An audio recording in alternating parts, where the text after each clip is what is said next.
Hello, how's it going? I'm Allisun. Welcome if you're new here. This is Pharaoh. He is obsessed with me, I'm obsessed with him. It's amazing, best relationship of my life. This is my favorite show right now. Gilmore Girls is my other favorite.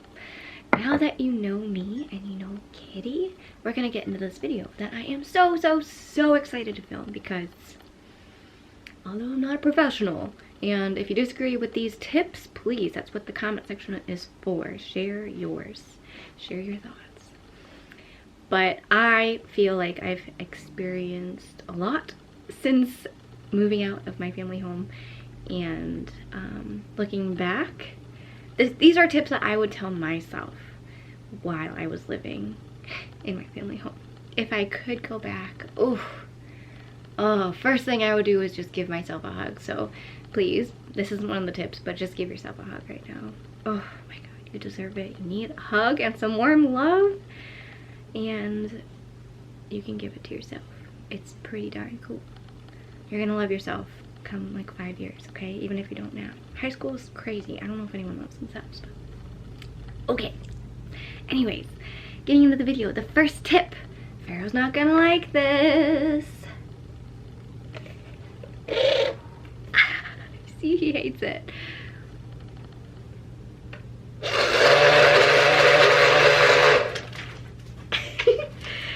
Save your money.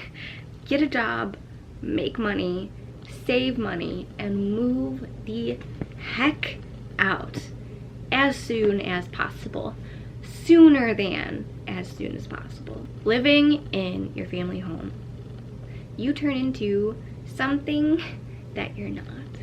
This mix of your family members and this reactive survival mode, distorted version of yourself, and you see things in this way that they're not. I know that by the end of my time living with my parents and my family in our family home that I grew up in, I was a completely different person than who I actually am. I was getting violent, like breaking things and making just terrible decisions. What's really strange is, at least for me, a reason why I was so confused about if there was narcissism in my family and if there was like actually problems, if things were actually bad, is because I was taken care of. Everything that I was given had like resentment with it, you know, and that followed me through my life. Like when I gave, I felt kind of resentful about it, especially with my family members.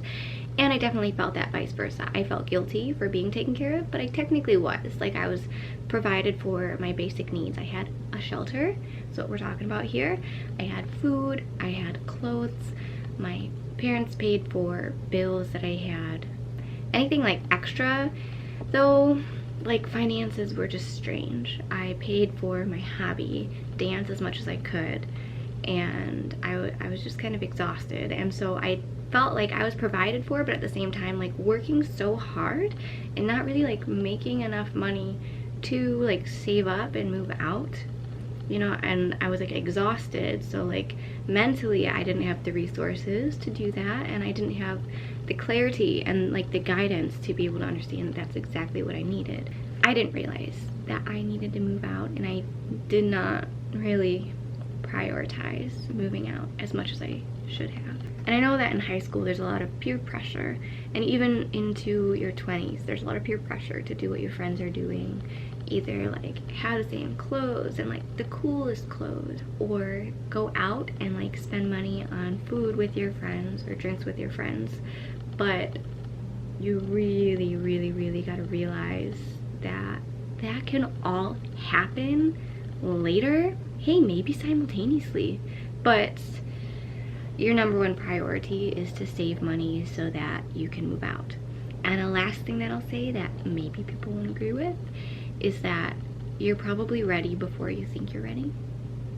So I had a job and I was working full-time, even going to school full-time. That was really hard, but I knew that there was money coming in, So even though I didn't have like savings for like 3 months of rent to like have as a cushion, which feels really good, I recommend having a cushion and working towards that before you start spending money on like luxuries like vacations and food and outings.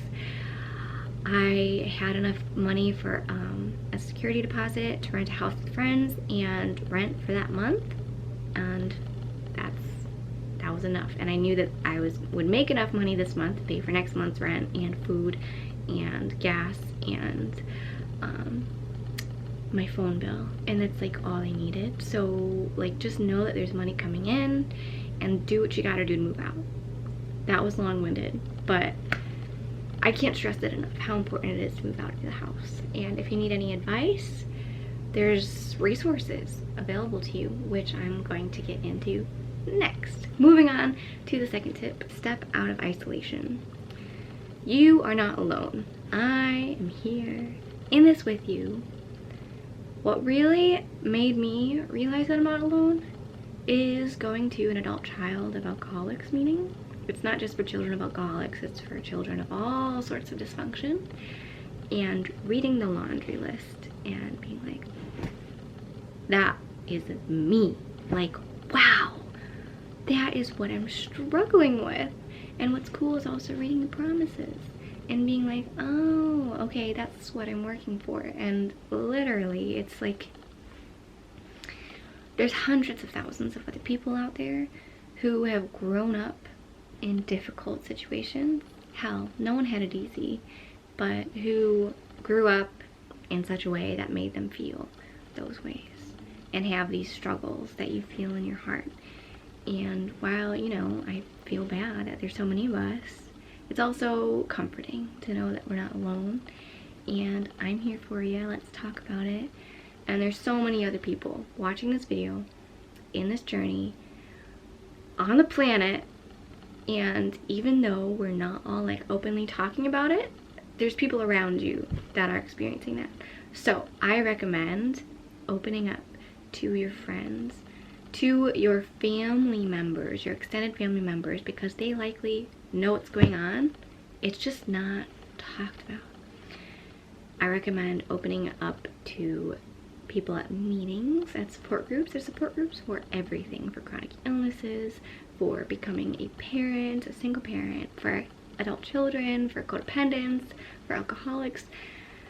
Go to a support group, maybe create one at your school, and also find maybe a counselor. I started going to a therapist, and I wish I would have started 5 years ago. These are tips that I would have told myself. And I know that if you're living with a parent, maybe you're in school, go see a school counselor. Even if you don't have anything you want to talk about right now, plant that seed of a relationship, and maybe something's going to come up one day where you want to go and see them, and it doesn't have to be a scary situation in that circumstance because you've already started building that support system. In high school, I had a twin sister who had problems that were well known. Absences, long absences from school. So did my older sister. And now as an adult, I see that that's a red flag, that there is stuff going on at home. And me being related to them, I'm just shocked that like throughout my time at school, only one teacher asked me if I was okay. And I lied to them. I was like, oh yeah, I'm okay. I'm shocked that the people who I spent so much time with doing hobbies, like the adults there, didn't reach out and ask if I was doing okay. And extended family didn't step in, you know? And it's like so strange. Like, it's such a secretive problem until it spirals out of control. Which, like, as I was in high school, things got worse and worse. So if that's the case for you, again, just get the heck out. Everything gets more clear, and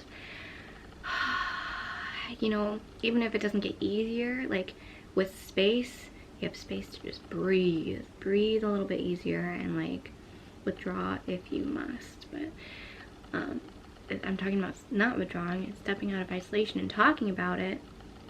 I'm surprised that more people didn't try to start a conversation about what was going on with me. But looking back, I would advise myself to just start that conversation myself. And once I had more understanding of it, I did start talking to family members. And that's why I'm giving myself this advice retrospect, because family members helped give me clarity. They're like, a cousin was like, yeah, I remember staying at your house, and after like 3 days, after the weekend, I just could not wait to leave because they were just yelling like all the time. And I'm like, why does there have to be this yelling all the time? And like looking back, my cousin was like, I wish that we could have just like, kidnapped you and taken you to our house. And I'm like, well, why are you telling me this now? Like, why wasn't there conversations at least, you know? And I don't know, it's sad. And I want you to start the conversations, not with anyone, with people who you can tell you can trust, you know. Listen to your body intuitively. Is there someone that you can reach out to, even if it feels uncomfortable now? Like, is there someone that intuitively you know that you can go to? Go to that person, okay? Because also, as a teenager, as someone living in this home, you may feel like you're aware, but you are in fog. Fear, obligation, guilt, this distorted perception of reality, and other people may have very solid advice to give you. Sorry, newsflash. Okay, save your money, get out, step out of isolation. What was the third tip?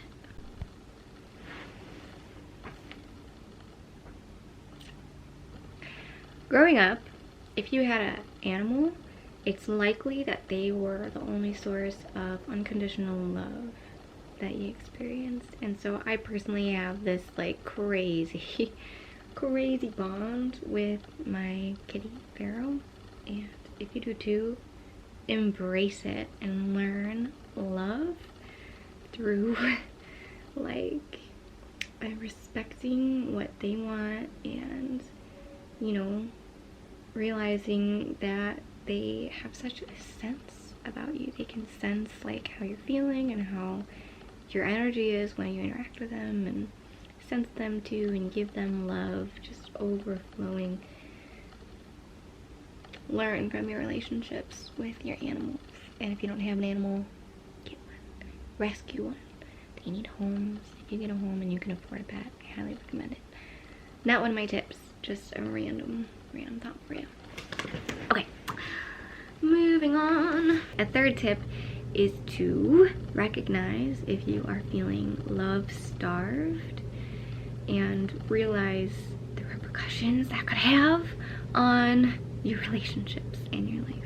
If you grew up not being 100% sure that you were loved, you realized that you needed to earn love, like you needed to be a particular way to earn love, or I don't know, not realizing it but subconsciously doing anything that you could to get love. Like if you found a person that you had a bond with, like maybe you would just do anything to get love from anybody is what I'm trying to say. That desperation could get you into really bad relationships and situations in life, and I just want you to be aware that, I don't know, it may not be as severe as what I'm saying for everyone, but it may be, and there's like a tip here that I have that's pretty subtle, but like I was talking about it with my roommate just yesterday. He is just like charismatic, and I feel like appreciated by almost everyone who comes in contact with him. And he was saying, like, I can't imagine, like, what he said was, I don't know what I want a lot of the time, so I can't imagine that other people know what they want, and thinking that what they want is me. And he was talking about relationships, like thinking about that what they want is me all the time is just like, I don't know, like, is that possible? It was pretty funny.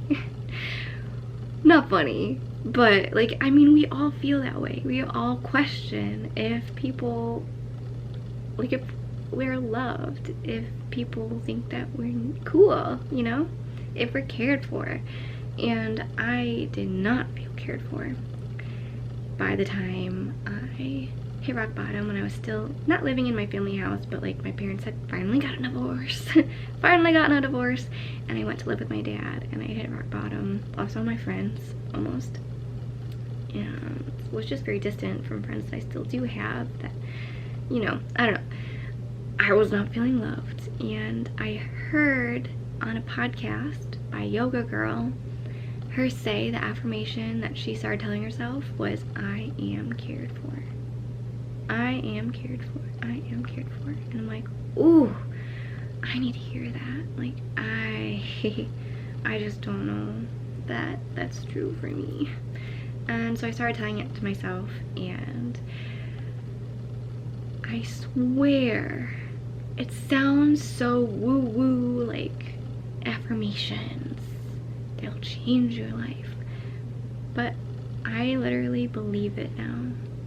Like 5 years later, I truly do, and I see evidence of it in my life. Like, I know that the friends that I've made since then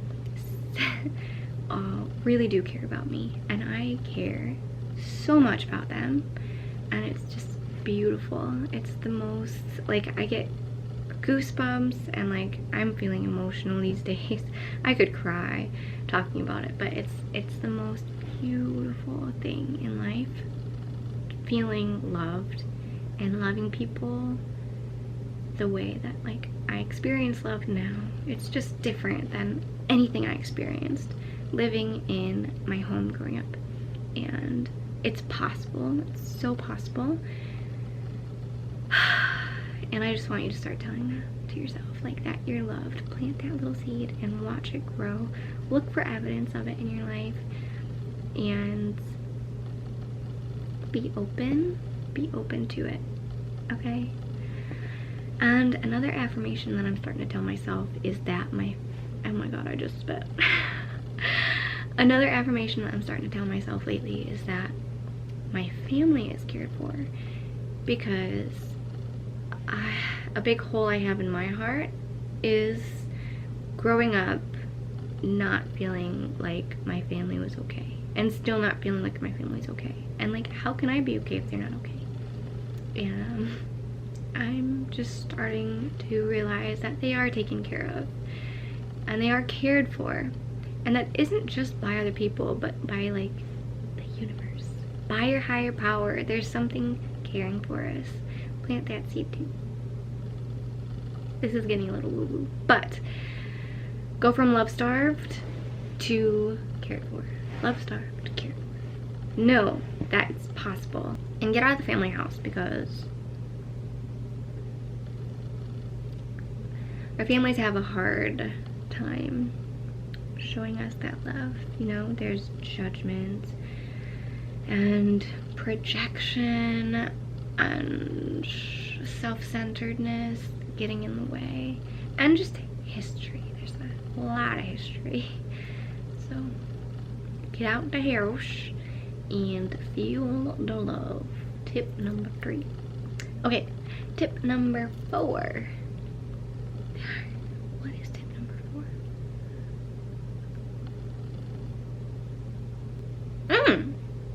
Tip number 4 is our biggest problems. So there's a few narcissistic traits that I inherited that are pervasive through my life, just because I was raised experiencing the world this way from birth, from pre-birth, and they kind of got absorbed within me and within my mind. And through neurological pruning and creating new routes in my mind, I'm unlearning them. So what are they, you may be wondering? The first is just a general dissatisfaction a general dissatisfaction for life. And the second is serious control issues, particularly of myself in my world. I want everything to have its home and be a certain way. I want to be a certain way. I kind of want other people to be a certain way, but it's mostly like having to do with myself. I thought that I had all of these issues, all of these different things, that I wasn't doing good enough, that I wasn't doing the way that I wanted to be doing. And really, I just have a massive control issue problem. Like, I'm gonna let go and just live my life and, you know, do my best and just do the next best thing that I can for myself. Over time, it's a continuous practice of not being so controlling of myself and of other people, being unassumingly mindful and less controlling. And the dissatisfaction thing, I think you can use your imagination and your own experience to see if this shows up in your life. But it's, again, just a continuous practice of accepting things as they are and learning to not just accept but appreciate life. And that, again, is much easier with space. So get the heck out of the house, feel the love, appreciate, live and let live. Tip number 4, I think that's all I have to say about that. My 5th and final tip is to listen to your body. And this may not be applicable to you, but it definitely is something that I didn't learn growing up in my family. You know, my mom has narcissistic tendencies. I don't think that she's very aware of how she's feeling and discernible of why. And my dad has alcoholic tendencies, and I think that when he has a feeling, he escapes it and uses, and we all escape in some ways. You know, my mom escapes by finding a different problem to focus on. Oh no, I'm running out of battery. Oh shoot. Listen to your body. Recognize and discern why you're feeling certain ways. They're probably big problems that are pervasive through your life. If you're codependent, you know, other people are experiencing hardships and you're very, like, that upsets you. Maybe it's finances. Maybe it's something else. Recognize why you're feeling other ways. Also, like, realize about things that you consume, how they make you feel, and realize that there's ways that you feel that you aren't super conscious of, like hormones, that may be cyclicaling through your life and changing you in ways like that you're not aware of. But over time, you know, like, give yourself some slack because there's stuff going on inside of you that may be making you act certain ways. Those are my tips. Thank you for watching. I think I'm going to make this a series.